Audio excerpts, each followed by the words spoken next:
This is Pretty Much Pop, a culture podcast, stoning you and saying good luck. Today we're discussing the phenomenon of early Bob Dylan as depicted in the James Mangold film A Complete Unknown, starring Timothée Chalamet. I'm Mark Linsenmeyer, the voice of some generation yet to be born. I'm the freewheeling Al Baker. I'm Sarahlyn Bruck, and in my prime, I used to dress so fine, threw bums, dimes. Didn't you guys do that? My name is Lawrence Ware, coming to you right now from Stillwater, Oklahoma, and you can call me Mr. Tambourine Man, and I will play a song for you. Nice. Let's all try not to do that. you guys set it up. Listen, I am a novice here. I'm doing the best I can.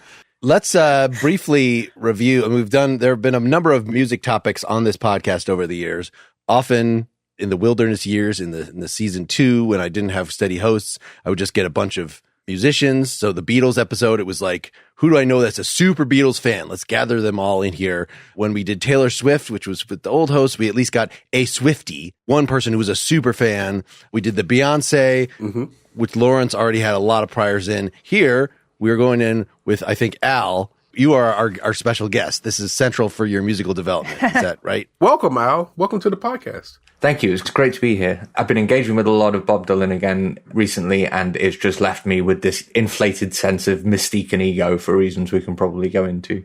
But yeah, Bob Dylan was probably my first major musical obsession that was really worth it. You know, I had musical obsessions before that maybe didn't stand the test of time, but I absolutely adored him, emulated him, and still do think in some ways that he's the greatest artist maybe of the 20th century. He's a really incredible figure. I kind of fell out with him in my late 20s because he does have this really, really palpable sense of condescension around almost everything he does. And I kind of fell out with that aspect of his music and embraced people who I thought were more egalitarian, I guess, in their tone. But then revisiting him for this podcast has really reminded me why I revered him so much in the first place. I don't know if any of you guys have ever seen him live. It's a profoundly curious experience that's really more akin to a kind of religious ceremony than anything else. And that really kind of pinpoints the unique place that Dylan has in musical culture. He is really, like, in some ways by his own design, a quasi-human prophet, an object of reverence, and really not to be understood by mere mortals. Wow. And that is something that I think the new movie, which is what we're also going to talk about today, really did a fantastic job of capturing that really strange position that Dylan occupies as a scion of authenticity in a country movement, but who simultaneously positions himself as a deified prophet kind of figure. Wow. Big word salad to start with. Sorry. I was supposed to just say, yeah, I liked him a lot when I was a teenager. I mean, you teed that up. Can I give a counterpoint? Yeah. So first of all, I like Bob Dylan now, and through this experience, I became more fond of the earlier stuff, which was, I didn't really discover him significantly until I had just graduated from college, and the person that I was trying to date was this huge Dylan fan, and so I went through I'm going to listen to every single, and she like sent me a mix, and so the stuff that I liked was the sort of more romantic stuff, was the Sad-Eyed Lady, the Lowlands, was the Blood on the Tracks era, If Not For You, some of the lighter stuff. Not what had struck me before, what had made him not really stick to me was that I don't think protest songs generally age well. I think this movie did a really good job of like making it come alive and like being in that moment and seeing why audiences might be so into the times they are changing. But for me, it already just came sort of pre-hackneyed and didn't seem authentic to me. And what I heard from other people was, why does his voice sound so funny? Well, because he was doing a Woody Guthrie impression. That there was nothing actually, he was not a beacon of authenticity. He was actually pretty full of shit and used this mystique to sort of get by. Again, I appreciate his artistry and the presentation in this movie of just a young guy who was like a good craftsman and stumbled on a zeitgeist. Wouldn't doubt that he lit up a room, but my dad was a folkie of the time, and he was very much of the Weavers, Pete Seeger. This guy does not have a good voice. End of story. Which then I learned in listening to the Chronicles this time around how Dylan loved Harry Belafonte. Dylan played his first session as a harmonica player on a Harry Belafonte record, something that is not in the movie. So these divisions between sort of old folk and new, it's way time for us to get past that. Anyway, so I do think he's immortal, amortal. The fact that he's still around is a gift to us. That's almost the same with any elderly artists like this, but it just seems like there is no reason why this human being should still be with us on the earth, occasionally producing something according to his whims and getting out as often as he does. Not after all those cigarettes. Yeah, exactly. Yeah, he did smoke a lot. Thank the Lord he was around long enough to make his Christmas album. It's funny. Bob Dylan is just one of those figures that's been around for all of our lives. He says kind of omnipresent as like Brooke Shields or something. Like he's just always there, And I never fell into a Bob Dylan kind of obsession like you, Al, did, or even Mark. My dad was just a couple years younger than Bob Dylan. And when he was in high school, he used to just put on his records and study them. I didn't even realize this, but I think my dad was really inspired as a musician by him. And my dad was just, he just played like the guitar and the banjo and the fiddle and stuff like for fun. But I think he was musically inspired by this guy. And I think I learned probably more about my dad and his love of Bob Dylan than I did about Bob Dylan himself, which kind of ties into the movie, I think, pretty effectively, because I think we're sort of learning about this guy through all of the people who were kind of in his orbit. I don't know. What was your experience with this, Lawrence? Okay, are you asking my experience with the film or my experience with Bob Dylan? Because those are two completely separate things. To start with the latter, but then get us into the film. Yeah. Okay, so I thought I had no relationship with Bob Dylan, honestly. I genuinely didn't. I thought he was a weird-sounding guy who I was not very struck by. And then I started going through his catalog. Thank you, Al. Al put together a wonderful, I don't know if he put it together. Yeah, thank you. Or he just already had it, but he put together a wonderful. No, handcrafted. I would recommend you maybe put that out publicly so people can listen to that if they want to. Yeah, rename it in a nicer way and then make it public and we'll link to it. Yeah. But once I got into Bob Dylan's songs, I then begin to realize I actually do have a relationship with Bob Dylan, but only through covers, right? So, for example, Jimi Hendrix, one of my very favorite songs is Along with the Watchtower. I had no idea. I never did a deep dive into that song. Had no idea that was originally a Bob Dylan song. Another song, just like Tom Thumb's Blues, I think the name of the song is. Nina Simone did a wonderful cover of that song. Had no idea that was a Bob Dylan song. Then there's Sam Cooke's Blowing in the Wind. Had no idea that was a Bob Dylan song. So here's what I've come to discover. I thought I did not have a relationship with Bob Dylan. I don't think I genuinely have a relationship with the artist and him singing the songs, but I do have a relationship with people covering his songs. Like even Adele did a cover of a Bob Dylan song. So that is to say that I really respect Bob Dylan as a songwriter. I think he's a wonderful songwriter. I think he's a unique songwriter. I think he is incredibly talented as a songwriter. Him singing his own songs doesn't do it for me. It's just something about it. It doesn't do it for me. But when other people interpret his songs and kind of make it their own, particularly Black artists kind of bringing that soulful kind of thing to the song, I really, really enjoy it. So I did not have a great relationship with him. I didn't have a father who loved Bob Dylan as Sarah did. I didn't try to date a woman who was a big Bob Dylan fan and then went down the rabbit hole like Mark did. I didn't have those kinds of relationships with him. And I didn't cultivate it before you guys thrust me into listening to him. Listening to his songs, as I said, I don't love him singing his songs, but I do love the craftsmanship of his songs. I do love the way he puts together words. I love the way that he brings in interesting melodies to the song. I think he's a very talented songwriter. I just would prefer to listen to maybe other people sing the songs that he writes. But I think he's very talented. I'm very happy that I did this deep dive. Now, getting into the film, we can get into that a little bit later on, because I think the film is a wonderful film. And I think Timothée Chalamet is absolutely stunning as Bob Dylan, but we can get into that later on. But I did not have a deep relationship with the artist. I'm very happy that I did this deep dive with you guys.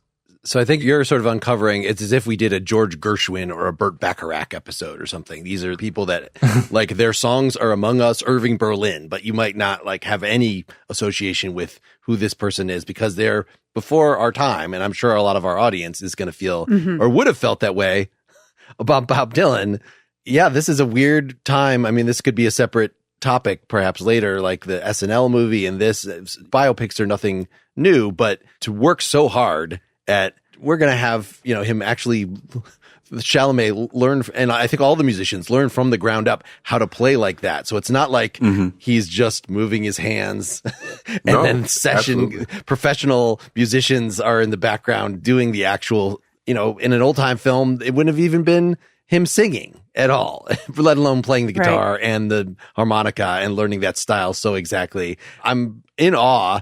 Does everybody like this movie? Except, you know, I understand if purists being kind of, well, you didn't get this right, or like, I just don't like the whole idea. It's like a weird AI reproduction or something. Like these attempts to recreate, I wouldn't say a dead person. That young man doesn't exist anymore. So yes, I'm sure you've seen the meme going around of Bob Dylan responding to the film like, well, I'm going to do a biopic of Timothée Chalamet and I'm going to put on a little hat and I'm going to do a silly voice. We'll see how he likes it. Like, well, no, you couldn't even do that of yourself unless you were like Howard Stern in Private Parts, where he's like, I'm going to play my 20-year-old self as a 50-year-old or whatever he did. That was just weird. But yeah, what did we all think of this movie making attempt? Certainly, I think Bob Dylan will have been happier with I'm Not There as a biography of him because it's like weird and impenetrable. But A Complete Unknown was, I think, really fantastic, and it almost entirely down to that incredible performance by Timothée Chalamet. Elements of the film I didn't love. I thought it leaned a little bit too much into soppy biopic tone, but the performance that Timothée Chalamet put together, I thought was really incredible for one main reason, which is that he found a way to be a consistent human while embodying the outward behavior of this like deeply weird and barely understandable man. It's one thing. I thought that we've got a recent history of really terrific musical biopic performance, but it's one thing to be Jamie Foxx as Ray Charles or Johnny Cash, Joaquin Phoenix as Johnny Cash, who were big personalities, but there's nothing terribly like mysterious about them. They wore who they were on their sleeves pretty clearly. But Bob Dylan is, I mean, it's the film title, right? He's a mystery as a personality, just weird. Like the things that we know that he's done and said in public are incredibly few and far between, given how famous the guy is. We know very little about what he's got up to over the years, but the things that we do know that he's done and said are weird, disjointed, disconnected, and like barely comprehensible. And for Timothée Chalamet to pull that complete a performance out of that character is really, really impressive. I agree. I also love, I mean, again, all of the people in his orbit. I thought that all of the leads, I thought Edward Norton as Pete Seeger was just incredible. And just to watch his character react to this, he's not an imposter, he's a disruptor, even though I kind of hate that word now, but he is a true disruptor in that space. And it was really, really fun to watch Pete Seeger react to bringing in this new kid into the folk space, watching him write new songs and then reject it, you know, it was kind of equal parts heartbreaking. And also it was like, well, this is what progress is. This is what happens in music, is that it evolves, you know, and that was just fascinating. It was very Oedipal, wasn't it? It was like he creates this monster. Exactly. I put a lot of this film on James Mangold. So if you go into a deep dive on James Mangold, the director, he knows what he's doing. He's had some misses, like he did the Indiana Jones movie last year that you guys absolutely hated. He did that movie. I didn't hate it, for the record. You didn't like it. He did Night and Day. It wasn't my favorite. Say what? It wasn't your favorite? It wasn't my favorite. But anyway, go ahead. Sorry. Anyway, he did Night and Day in 2010, but he knows what he's doing. So he did Copland. I think a really, really good movie. Heavy is a movie, came out in 1995. If you go back and watch that film, it is seriously good. Girl Interrupted did that. Now, his first biopic was Walk the Line. That is an astounding film. That is really, really good. He pulled out of Joaquin Phoenix a wonderful performance. He pulled out of Reese Witherspoon an Oscar-winning performance. She won Best Actress for that film. That was a wonderful film. It was nominated for a number of different kinds of awards. Then he did 3:10 to Yuma, a Western that I like a great deal. Wolverine, a good movie. Logan, which I would argue is probably one of the best superhero films that has ever been made. It is so incredibly good. Ford vs. Ferrari, an old man's favorite film somewhere, I guarantee. So James Mangold is a really good director. And I think that Timothée Chalamet is really talented. He's kind of proven himself to be really, really having an incredible ability to embody a number of different kind of roles. So he's incredibly talented. He's paired with James Mangold. And so what we have here is a biopic that is a biopic. It is certainly a biopic, but it's an interesting take on one, right? And it doesn't do all the beats of what most biopics do. And what's even more interesting is that I doubted that it was even possible to do a biopic about this particular guy. Now, as I said, I didn't know his music, but I knew he was weird. Like, it was clear Bob Dylan is a singular human being. And so to do a biopic about a guy as strange as this and to pull it off, I'm kind of in awe of what they did. And I would not be surprised if it didn't win Oscars because it is such an incredibly good movie. Timothée Chalamet embodies that character in such an interesting way while he keeps the weirdness, but he brings the humanity. I really enjoyed the film. I thought it was a wonderful film. I wonder if they didn't have all of this time, they were kind of stuck in development hell. I think Chalamet was given the script like in 2020 or something. And so they had all of this time where Timothée Chalamet learned how to play the guitar, like so much they were able to actually zero in on his finger work and stuff on the guitar. Pete Seeger playing the banjo, Edward Norton learned how to play the banjo. They learned how to sing. I mean, for God's sake, Joan Baez, the Monica Barbaro, anyway, she plays Joan Baez and she admitted she could not sing or she didn't think she could sing before it. And she had this time to really not just sing, but she sang in a way that resembles like Joan Baez. Like, holy crap. I just wonder if this would have been a wholly different film if they hadn't had all of this unintentional time on their hands. Mm-hmm. I don't know that I was fully aware how much I'm very familiar with the punk revolution in terms of now everybody can be a band, everybody can do it, but that's how in the early 60s folk music was seen. Mm-hmm. So you actually could. Nobody's going to okay, we're doing a Pavarotti biopic. Hey, random actor, please learn to sing like Pavarotti by, over the next 2 years. Well, we have Maria now. You'd have to get a classically trained. I'm almost certain that she's not singing.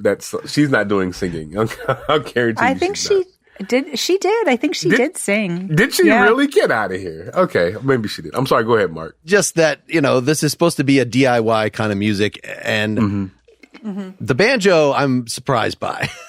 I'll say there are finger picking things that folkies do, some of which I don't yet know how to do. I was just working with YouTube. So, but I understand that it's a sort of mechanical process and it's like Mickey Dolenz of the Monkees learning to play the drums for the part. that he was cast as an actor and they said, you're the drummer. And oh, okay, I guess I got to learn drums. And yes, eventually he was playing on records and he was playing on a tour and things, but it was not about that. If Hugh Jackman can make his physique into Wolverine, well, then I can believe somebody could learn to play a decent finger picking guitar lick in the same amount of time. People do extreme things to their bodies. I just have a delightful mental image, and I hope it really happened, of Timothée Chalamet in his full Dune get-up, sitting in his trailer playing. I wouldn't doubt country it. Songs. I genuinely wouldn't doubt it if he wasn't in this trailer working on things. I recently this weekend watched a movie called Facing the Crowd. It's a wonderful movie directed by Eli Kazan.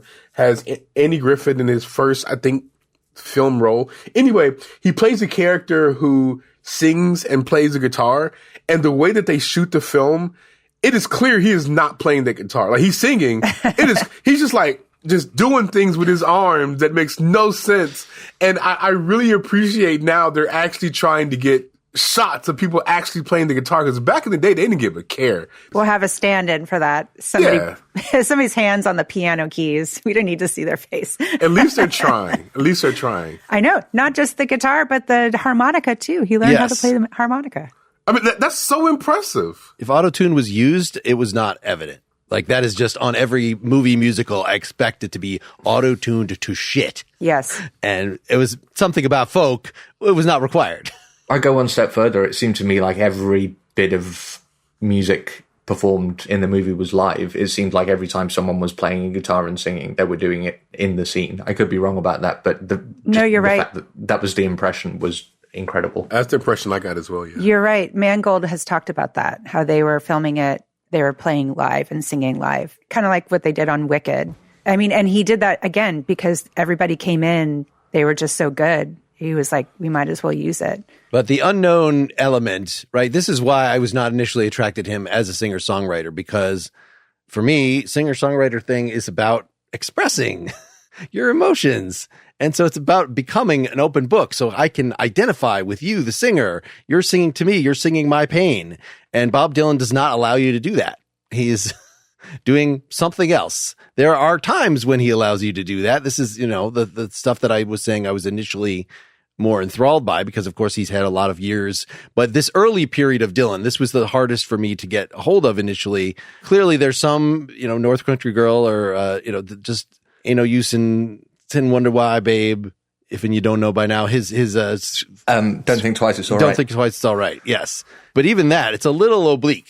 Yeah. So the obliqueness, I think, is kind of the point in more than one ways. What kind of kept becoming clear to me as I was thinking about the ways I was going to extol the virtues of Bob Dylan on this podcast is that it's difficult because Dylan was revolutionary in so many different ways, and you kind of need to talk about them all. So there's the thing that the movie focused in on, which was his effect on the folk scene and on the music business. So like he's writing his own songs, and that's a big deal. He kind of invents the modern singer-songwriter as well as the modern genre of folk music. And he has this really disruptive impact on folk music as a genre.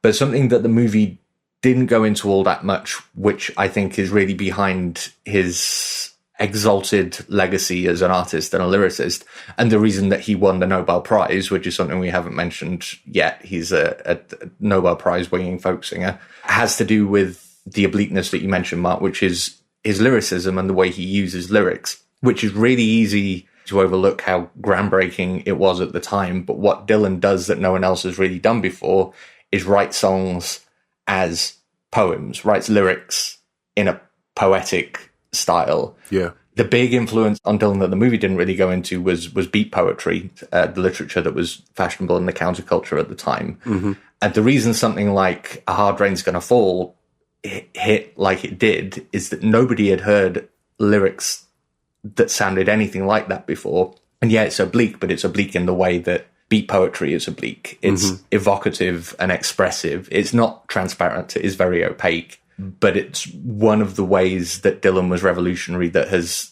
really cemented him as a super important musical figure, because he's the guy who gave singer-songwriters permission to be pretentious, essentially. He's the reason you get songs that sound like poems, because before that, like, folk music was Pete Seeger and the Seekers, pop music was crooners and like Tin Pan Alley stuff, blues music was like raw and expressive. But what Dylan did was bring literature to the art of songwriting, which is so revolutionary and is really often kind of overlooked. That's really smart, Al. I was thinking about how inclusive folk music is, so inclusive that they're inviting the audience to sing along.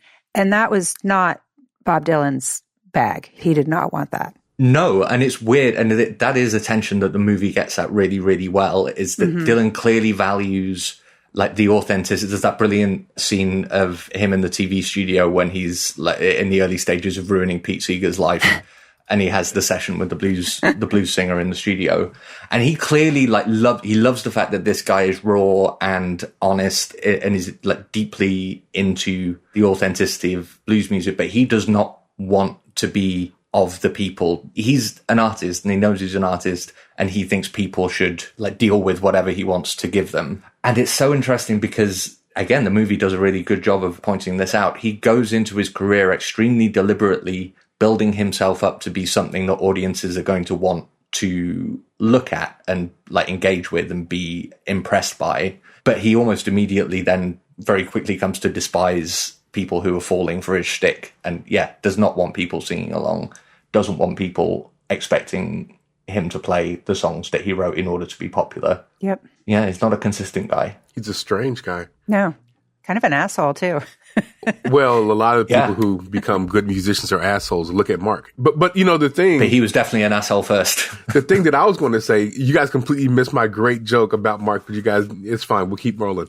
But nevertheless, I was kind of taken, going into his discography and listening to it, I was taken by how, I don't know if this has been written about, but I got the impression that a lot of hip hop artists were inspired by Bob Dylan, right? Because the way that he would put together lyrics and songs and all that kind of stuff, it reminded me of like Curtis Blow, for example, or it reminded me of an LL Cool J, like the early, like even a Beastie Boy, like the early hip hop, not today's 21 Savage kind of stuff, not that stuff, but early hip hop. It seemed like what he was doing inspired them in their song construction as well. I was very taken by that. I wouldn't be surprised at all if Bob Dylan wasn't, you know, if there weren't pieces written like in a Rolling Stone or something, because that seems like a place where we would do it. They would talk about Bob Dylan's relationship with hip hop and how hip hop artists are kind of taken by him, because it seems that the way that he was writing songs would be a direct influence on what a lot of these guys were doing. Mm-hmm. Yeah, I could totally see that. Yeah, and it's interesting, you know, the racial dynamics in the film,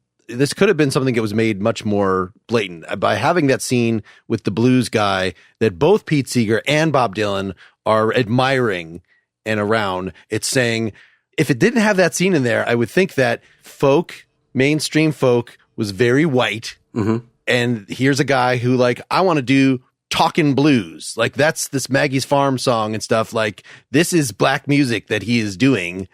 And the folkies, it's less the electricity and the volume and more just like, where did that taint come from? That's not the lily white, pure artistic stuff that we were expecting, the gentle folkiness of Peter, Paul, and Mary. This is something raw that scares us and it challenges our sexuality or something like that. I don't know. What did you think about that? Like, it's something that they didn't feel the need to spell out in that particular way, because it's not like he had black people in his band, right? He didn't go that far. Yeah, it feels like a deliberate omission because you can't do everything. And I think you're right. That scene, TV studio, was super important for establishing the relationship to some degree between white folk music and blues music at the time. You can make a whole different movie about the racial politics of the music scene at that time.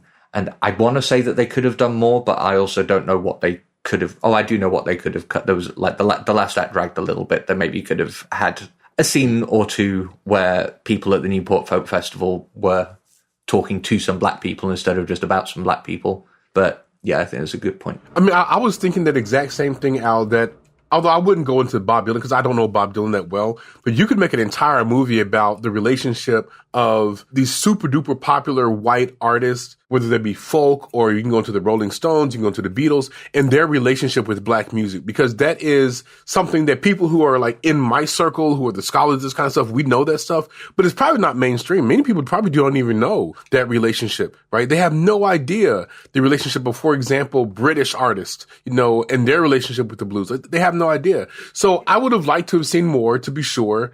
I mean, guys, I'm a professor and the associate director of the Africana Center. So, of course, I would love to see more. But I do think that that scene is important and it's a subtext. I would like for it to be more overt, but I'm happy that it's there because they could have just omitted it. They could have just not included that at all. And so I think them including that is doing something good. I would have liked to see more, though. Wasn't Dylan, though, didn't he say he wasn't interested in music for a cause? He wasn't interested in singing for civil rights, for example, like with the folk music. What they were interested was in more about being inclusive, bringing people together, and also using it literally in marches for civil rights. And he wasn't, but he was interested, very interested, obviously, in music and admired musicians. It didn't matter to him where it may have come from, but he was very interested in musicians and singers and he was obviously influenced also by the blues as well, but it was always about the music. It wasn't about, at least it seemed from my research on Bob Dylan, it was more about the music and less about the messaging. That's somewhat one of the many places where I think he's inconsistent. He was very up for being a part of the straightforward political scene that was hanging around Greenwich Village around the same time, until it started to overwhelm him and get a bit grating. And then he decides that actually he never wanted to do that in the first place, and it's all a big waste of his time. So the same kind of pattern crops up again and again. He likes doing things that are going to get people's backs up. And then when people start applauding him for doing those things, he decides he wants to do the next thing that's going to get those people's back up. Mm-hmm. Such a contrarian. He is a contrarian. He's such a weird guy. Good Lord. And not a particularly nice guy, and clearly not a particularly principled guy. Pete Seeger's the moral backbone of that movie, and Dylan's just bouncing off the walls. But yet you love him. I do love him.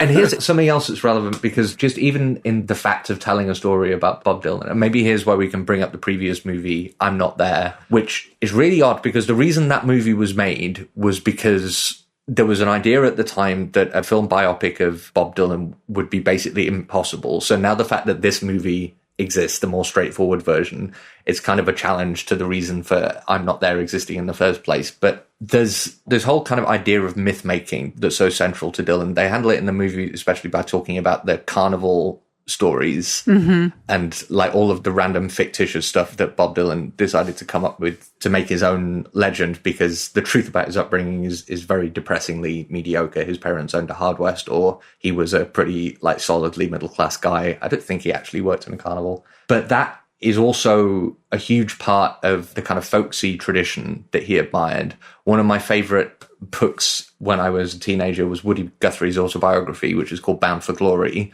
and is a brilliant... Now, that I did read. Brilliant, rip-roaring read. It's an autobiography, right? He's writing it these are the things that happened to me, but none of it is real. He's just making up tall tales from beginning to end. I loved it.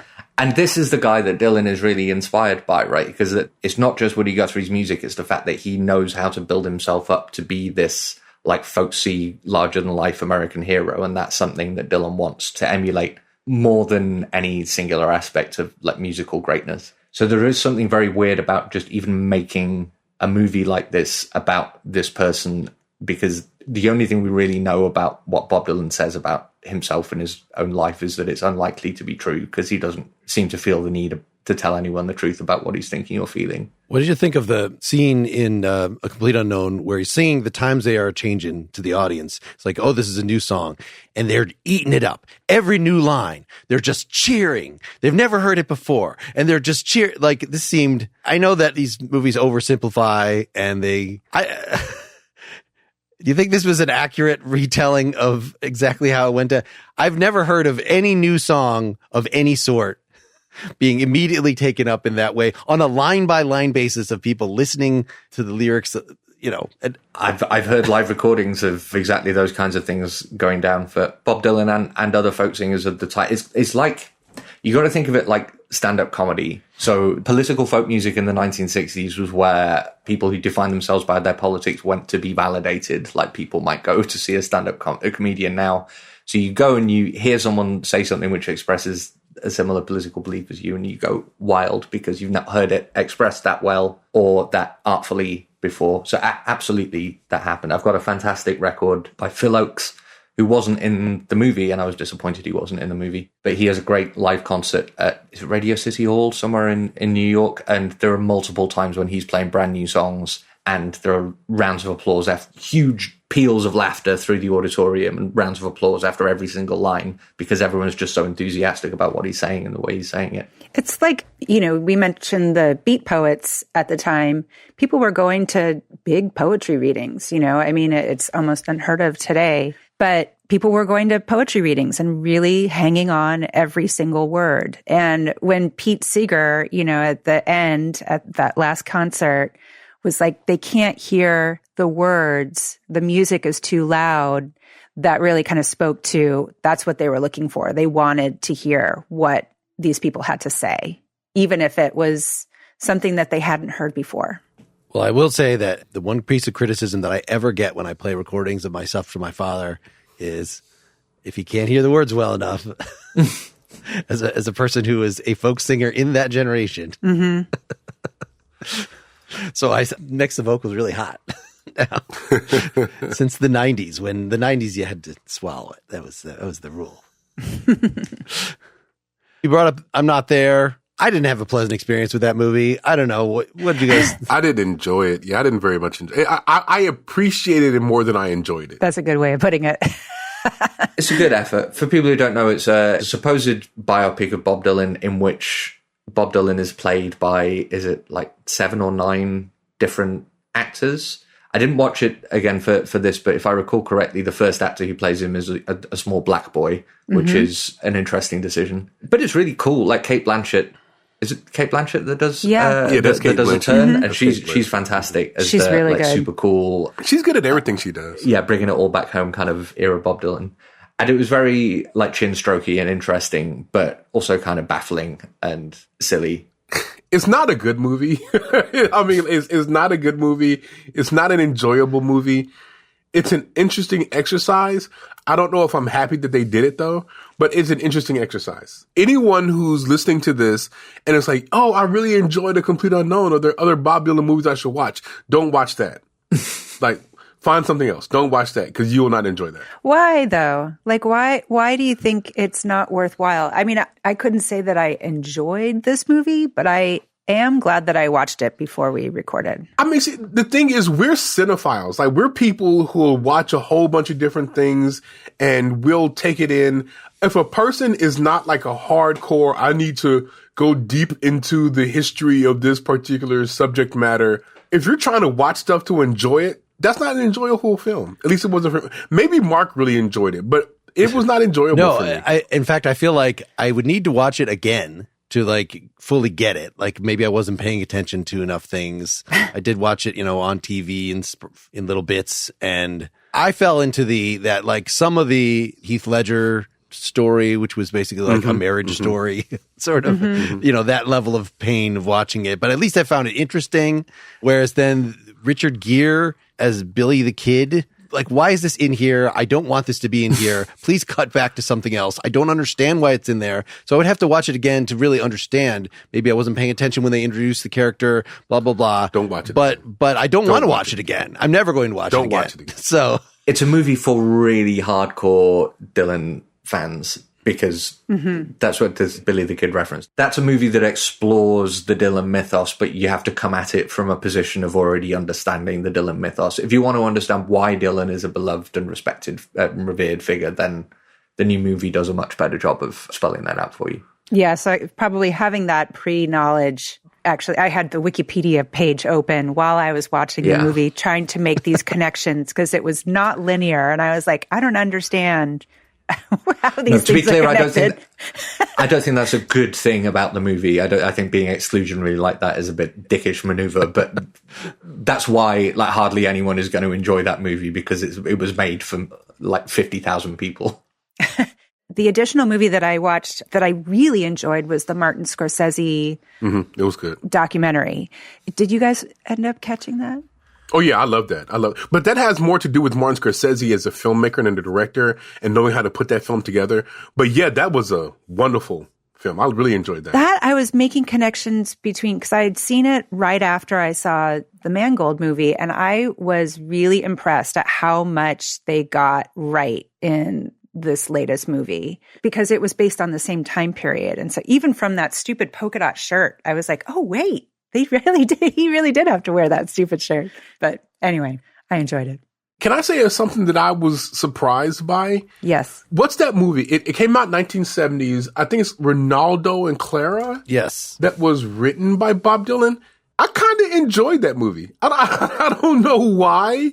It's not a great film, but it showed me that if he had stuck with that and kind of worked on his craft a little bit more, he could have been a good screenwriter. Like, it was not bad at all. It was okay. I mean, maybe this is me being a film critic and whatever. I enjoyed it though. It was interesting. I really enjoyed it. when he dies, who knows what unfinished projects are going to be unearthed from his basement. Maybe there's a whole Oh my God. Bob Dylan authored TV series down there somewhere. I would not be surprised. I had ambitions to watch more of these, like this one, Masked and Anonymous, directed by Larry Charles, written by Bob Dylan and Larry Charles. And I watched the preview of it. And I'm like, I don't want to sit through this right now. I don't want to pay to rent it. If it had been free on one of my services, I might have done it. But like, I had enough. And I watched the preview for Hearts of Fire, a 1987 musical drama starring Bob Dylan and a young Rupert Everett as the old rock star coaching a young, very, very 80s woman rock star.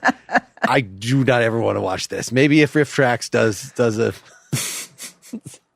But no, I did not want to live in that place. I was satisfied enough in taking in Al's list of songs and seeing this original movie that, oh, we're doing the early Dylan. This is why he's famous. Everything else is just like, well, he stuck around, but there's no reason, if you just, as I was, introduced to him by the Traveling Wilburys more, his contributions to that album are the worst of anybody. Like, he should not even be on that record. It's a George Harrison, etc. project. They were at his house. They were at Bob Dylan's house. So he had to do it. But he tells himself that he was not in a good place. He had sort of run out of, he's a very, mercurial, whimsical guy, and he'll just like run out of steam for years at a time.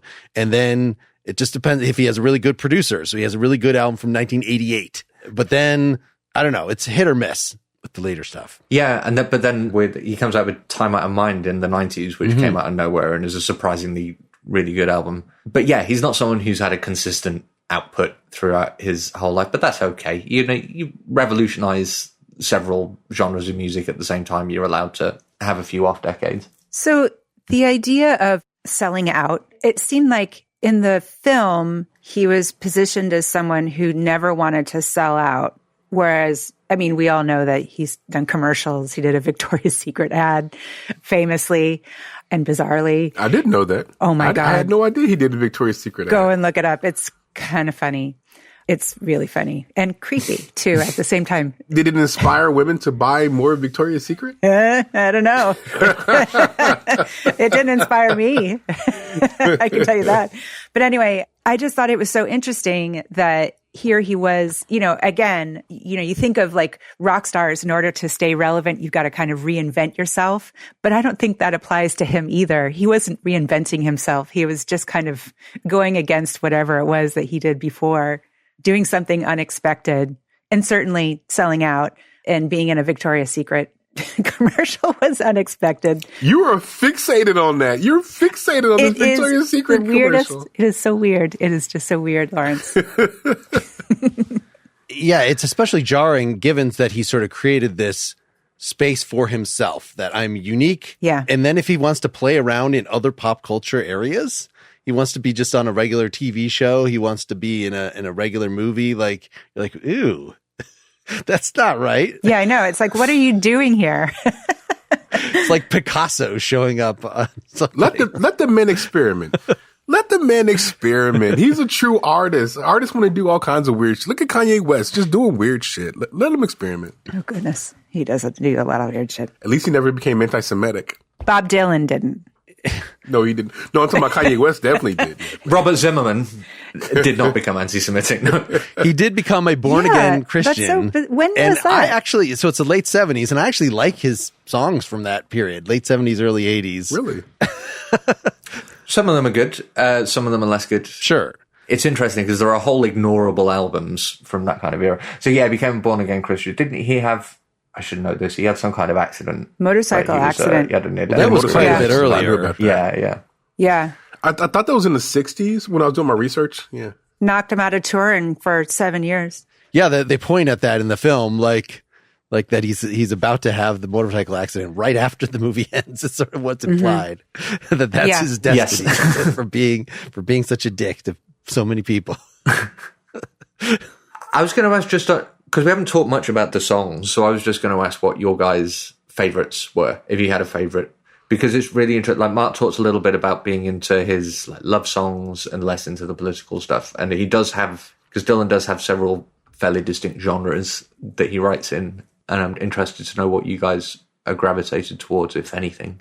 It was kind of thrilling to see those songs played live. And what I loved about this film is that they would play the whole song. They wouldn't just play like a little snippet. They would actually, it almost felt like a long music video or something. It was really fun to see those songs played like that in front of an audience. The choice of song was really interesting too. I liked that When the Ship Comes In got such a big airing in this movie, which is one of my favorites, and you don't see referenced all that much. Oh, you know what? Mark might hate me for this. I did really enjoy I Shall Be Released. I really enjoyed that song. Sure. I love that I like that song. I thought it was a wonderful song, and I love the message of the song. I did enjoy that song. He did have a knack for some catchy melodies. So for some, Without a doubt. like many songwriters, his melodic imagination was a little bit limited. Like, if you're just singing along with many of his songs, think, could I then add to this? The answer, my friend, is blowing in the wind. That melody. Could you just continue? And there's so many of his songs that actually works very well to do. Oh, that that's means so terrible, Mark. Come on, man. I should clarify, the 1988 album that I was referring to is 1989's Oh Mercy, not 1988's Down in the Groove, which is a piece of garbage for the most part. But Oh Mercy is wonderful. Yeah, I'll recommend. I had the book Chronicles Volume 1 on my shelf, and I was thinking it was just going to be dwelling, it's Volume 1 on his early life, but he actually jumps around to various periods. And one of the periods is the making of this album. And its goodness is a lot to do with the producer, Daniel Lanois. So the same guy that did Peter Gabriel's So and the Sling Blade soundtrack, and just these atmospheric guitar stuff that has nothing to do with Dylan's creation. It's just Dylan came in with some songs and was sort of kicked into gear. He requires a producer at this point, or, anytime after the 70s, to finish things for him. And so that's what the quality is like. How big a fan is his producer of him? That's going to spruce it all up and make it nice. Make it nice. But yeah, Dylan himself recognizes some of those songs as just his shooting star. And most of the time is probably my favorite song of his, maybe. A depressing love song. Like as if it was written by a person about themselves. This is what I like about music. Yeah, and because he didn't like that whole voice of your generation, like that's such an impersonal It is thing. Like who wants to actually be that? Like there's no, that means you're not an individual at all. You are merely stating what people want to hear, and nobody's going to be happy with that for more than 5 minutes. No. It reminds me of when people were worshiping Eric Clapton and all the stories of how Eric Clapton kind of pushed back against that, didn't like that. Like no one really enjoys being that kind of figure. It's not fun. It's hard to live up to. And once you get there, it's something you oftentimes want to get away from. Yeah. There's only one way, but down. You can't stay there forever. Well, yeah, very much related to one of the main messages of the film is just that fame sort of sucks. If you're a regular person, why would you want? So many films are already about that. I mean, it's not like this was a new thing, but to show how this explains why he's such an asshole. Is because, yeah, if you had camera people following you, paparazzi following you around, you're probably gonna want to do that as well, unless you just, as an alternative, just be gracious and grateful for the attention and use it to say positive things to help the world. That's also something one could do. So it's why, again, Pete Seeger just provides the contrast in the movie. He's the one who uses it for good. It's also, though, it just seems like it's Bob Dylan's world and we're just living in it. I mean, I can't imagine trying to be his friend or his girlfriend, and Joan Baez, who was already a superstar, was like, what, you want me just to sit there and watch you write? Like, no, like get out of my apartment, even though he's asking for that level of fame because he wants all eyes on him. But at the same time, he obviously doesn't want to be followed around on the street or have people trying to break into his home. And this, again, is one of the great contradictions of the guy. And we enable it. This is another thing that the movie does a really good job of showing, especially through his relationship with Joan Baez, because, yeah, she doesn't deserve to be treated like that. She calls him out on it, but clearly through the whole movie, she knows that she's going to put up with it because Bob Dylan is larger than life. He's a prophet. He's a great artistic figure. And no one in the movie even says he should be allowed to get away with it because he's a genius. It's just taken for granted. Mm-hmm.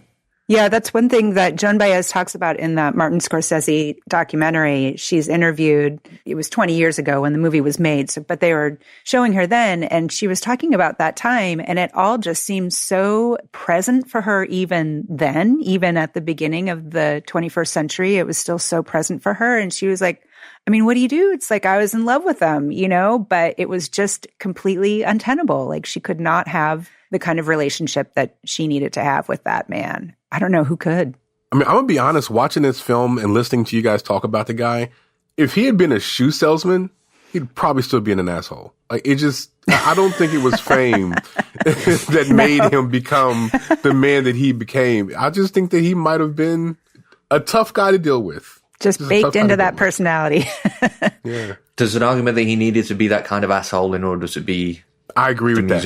I do agree with that. Because it's something that you picked up on, Sarah. He sees his artistic role as talking about the world as it is. It's not a conversation. Mm-hmm. You're listening. He's telling you things about the world, and your role is to try and understand it if you can. He's not interested in your opinion. And that's not the kind of attitude that a nice person has. No. He's like, yeah, let's listen to me and try and keep up. But I am grateful that he had that attitude, because I don't think we would have gotten as much, wonderful music without it. So it's a trade-off. Would I have liked for my sister or whatever to date the guy? Fuck no. But am I happy that he made the music that he did with that kind of attitude? Absolutely. Yeah, I gotta hope that this is more about being a 20-something-year-old than being who he was. It could be. It definitely could be that. It definitely could be that. A big part of it. Like a lot of this is just people in their 20s in New York City getting into messy romantic situations, which is... Dylan is unique in a lot of ways, but not in that way. All right. I'll encourage people to go to patreon.com/prettymuchpop. At least some of us will discuss a little more. I was just Googling, has Dylan been Me Too'd? And yes, there was a lawsuit, but it was dropped, and so it's unclear. But there's other stuff in that area I've been thinking about. So, but let's not cloud the main episode with this, since it's not. You just clouded it. It's not part of the story. You just clouded it. You just did it. it's these things are inescapable in a certain way, right? You gotta. Other people in the 60s. Anyway. I have escaped them successfully. I've definitely not done anything. For us as news readers, as contemplators of the scene and the behavior of people 30, 40 years ago. All right. Thanks, everybody, for listening. Let us know what you thought of the episode, what you thought of the movie. We'd love to hear from you. Mark at prettymuchpop.com. That at least works. I'll forward your feedback to everybody else. I think I turned comments off on the website because it was just so much spam. But there's also a contact form through the Partially Examined Life site. And there are ways to reach us, especially through Patreon. You can message us immediately. You can let us know your every little thought. So, would love to hear your thoughts. Yes. Would love to hear them. All right. So long, everybody. Bye. Goodbye. Bye, guys. Pretty Much Pop is part of the Partially Examined Life podcast network. Get more Pretty Much Pop at prettymuchpop.com. Get bonus content for every episode at patreon.com/prettymuchpop.